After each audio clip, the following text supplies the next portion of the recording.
النسوية في المغرب من خلال مجلتها شروق التي لم تعمر طويلا، لكنها كانت بارقة أمل للمواسم الآتية وأول الغيث قطر، وقد توجت مسارها الحافل مؤخرا بتأسيس مؤسسة فنات بنونة لتشجيع البحث العلمي للشباب. ولاحظوا معي هذه الانتقالة أو الانعطاف الجميلة من حظيرة الأدب إلى حظيرة العلم.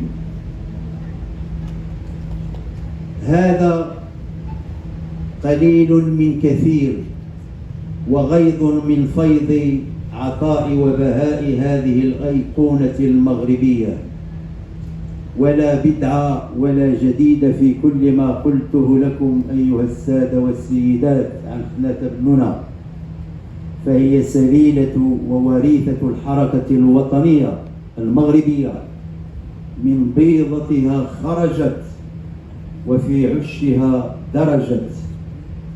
سيدتي سيدة ليسقط الصمت، وسيدة الكلمة الراقية الملتزمة، لك العمر والبهاء موصولا إن شاء الله. السلام عليكم.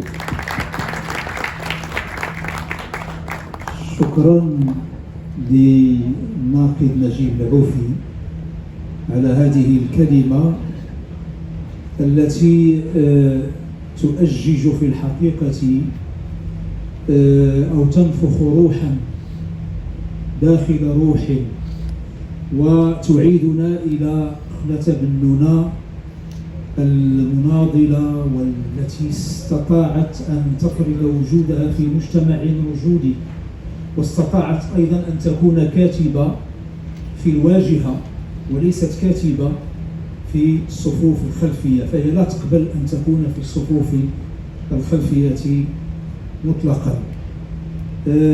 سأعطي الكلمة للأستاذ عبد الصمد بالكبير، وبعده أنا مضطر أيضا أن أقرأ كلمة موجزة للأستاذ أحمد اليابوري الذي تعبر عليه صحيا أن يكون معنا ويبلغ التحية للأستاذ فنات بنونة. أعطي الكلمة للأستاذ عبد الصمد بالكبير الذي نشر أعمال فنات بنونة، ولم يكن فقط ناشرا بل يعني مشكورا طبعا من طرف الأستاذ فنات بنونة ومن طرفنا جميعا، لأن الناشر ليس مجرد شخص ينشر الكتب، بل النشر هو رسالة، ولولا الناشر لما كان الكاتب.